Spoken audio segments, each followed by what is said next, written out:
Queridos, a paz do Senhor Jesus, amém? Nos últimos dias eu tenho pensado muito acerca da obra de Deus.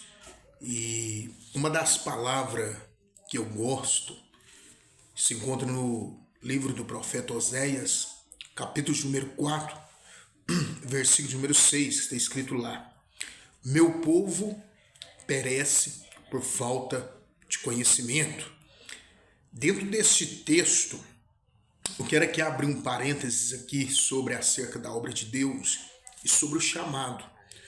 O chamado de Deus na nossa vida, ele tem que ser firmado, ele tem que ser com a base da palavra de Deus para que possamos fazer tudo aquilo que nele está escrito, né, que é na palavra, na lei deste livro, das escrituras sagradas. E nós podemos observar nos dias de hoje que muitas das vezes muitos altares estão se dividindo, altares rachados e tendo algumas consequências, tanto no presente como no futuro, por falta de conhecimento, por causa do conhecimento da palavra de Deus e a seriedade que é a palavra de Deus. Nós podemos observar que o profeta Oséias vai dizendo que o meu povo, né, está ministrando para nós nos dias de hoje, que o meu povo está sendo destruído por falta do conhecimento. E por falta do conhecimento, muitos altares estão aceitando, né, nos dias de hoje, desta forma e concordando com algumas coisas que a Bíblia reprova. Um exemplo, muitos pastores, líderes espirituais estão deixando de olhar para o que a Bíblia pede e olhando para os dons espirituais. Se nós for observar os dons espirituais, nós nunca vamos conseguir chegar a um nível de santidade e um nível espiritual conforme a palavra de Deus fala. Hoje, nós podemos dizer o seguinte: o movimento é melhor do que o próprio sacrifício. O movimento, o que é movimento? O movimento é uma casa cheia.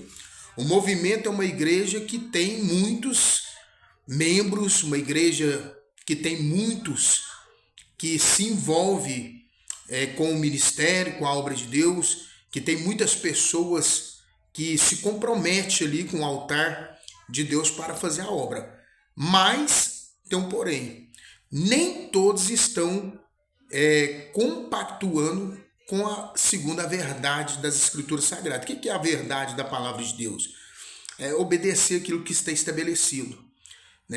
Um exemplo, se eu chegar numa igreja hoje grande, uma igreja de renome, eu tenho lá, em pouco prazo, uma oportunidade já para ocupar um cargo com algumas palavras que eu falo a um líder. Se eu chegar lá num líder espiritual, hoje eu chego e eu tenho algumas oportunidades já logo de início, sem esse líder me conhecer, sem ele conhecer a fundo quem sou eu, sem procurar a saber, hoje está nos dias de hoje, está assim, se eu procurar saber o que, eu fui no outro ministério que eu passei.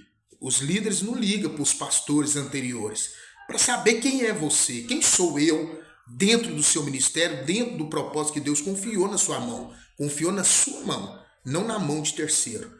Então, isso é uma das formas que eu, pastor Rodrigo Antônio, eu preservo no meu ministério. É saber quem é a pessoa que vai assumir um compromisso, um cargo ministerial no ministério. Para que isso nós possamos ser entendido de informações, para que nós não denegrimos o corpo de Cristo, para que nós não ferimos o que Deus confiou na nossa mão, que é o ministério chamado, que é a igreja. Então Oséias vai dizendo assim: o meu povo está sendo destruído por falta de conhecimento. E por não buscar no conhecimento e buscar pelos dons que eu, como pastor, se eu chegar na sua igreja hoje, pelos meus dons amanhã eu já posso assumir um cargo ministerial. Muitos não ligam para o pastor anterior, muitos não querem saber quem sou eu amanhã, muitos líderes não querem informação ao meu respeito, simplesmente quer meu dom. O meu dom dentro da sua igreja é fundamental. O meu dom dentro do seu ministério é de grande importância, mas sem se preocupar com as consequências espirituais e os danos espirituais que você vai causar no seu ministério e que você, líder, vai causar ao meu ministério, por não querer saber de onde eu vim, como cheguei, por que estou vindo e de que forma eu estou chegando dentro da sua igreja. Então, eu senti de gravar esse vídeo aqui para falar acerca de ministério, porque, irmãos, nós estamos vivendo conforme a palavra de Deus fala, no final da nossa caminhada. Cristo está perto. Jesus está perto para o céu se abrir e ele vir buscar uma igreja comprometida com as verdades, uma igreja comprometida com a palavra de Deus, não comprometida com os dons ministeriais, não comprometido com o seu dízimo e a sua oferta, que é depositado para fazer volume dentro do ministério, dentro da igreja. Nós estamos vivendo sim, segundo a palavra de Deus. Quem tem entendimento, ouça o que o Espírito está dizendo à igreja. Quem tem entendimento, ouça o que o Espírito está ministrando nos dias de hoje. Não podemos fingir que não está acontecendo. Olha os sinais, olha o que está acontecendo no mundo. Só que hoje nós estamos preservando, não é o verdadeiro evangelho, que é ganhar almas para o reino de Deus. E se uma igreja cheia de pessoas que não tem compromisso, não generalizando, que não tenha vontade de viver a verdade, a vontade de Deus, mas viver segundo aquilo que pensa, que acha e que tem que ser.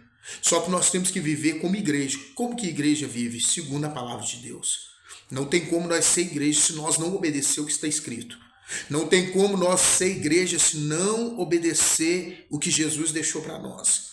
Tentando maquiar, tentando mudar. Esta palavra eu aceito, esta eu não aceito, esse capítulo eu aceito, esse aqui eu não aceito. E é só o que te convém ou convém para que seja volumoso, para que nós possamos ter lucros, para que nós possamos ter volumes dentro das nossas igrejas. Só que nós temos que entender que nós estamos com pastores e Jesus confiou a nós. Porque lá em Ezequiel 34 fala dos pastores que apacentam a si mesmo. Ai dos pastores que vivem da lã das ovelhas. Então eu como pastor, você como pastor que permite uma ovelha vir para o ministério e não querer saber quem é ela, como ela está vivendo, como ela passa ou passou pelo ministério, e só querendo ver o dom dela, você vai prestar conta desta alma. Você vai prestar conta desta ovelha, porque a ovelha não tem culpa. Eu estou aqui na qualidade, pastor. O culpado não são as ovelhas que vai para lá e vem para cá como vento de doutrina. A culpa é dos pastores. A culpa é da liderança que aceita, que não consulta, que não procura, que não se preocupa. A culpa não é das ovelhas. As ovelhas estão assim e vivendo assim por causa de líderes que se preocupa com o financeiro, que se preocupa com o volume de igreja, com status de igreja grande, com status de igreja lotada. Mas esse dia 34 na sua vida, Ezequiel profetiza: ai de ti, pastor, que não cuida do rebanho de verdade, que não prega a palavra, que oculta a verdade para ter pessoas dentro da sua igreja. Esse dia vai chegar. E aqui eu quero declarar, você como ovelha, você que está me ouvindo como ovelha, medita na palavra, não saia da palavra, não acredita em promessas que não tem base na palavra de Deus. Vigia, porque naquele dia Jesus vai te cobrar também por não ter buscado Oséias 4:6 da sua vida. O meu povo está sendo destruído por falta de conhecimento. Deus abençoe e fica na paz do Senhor Jesus.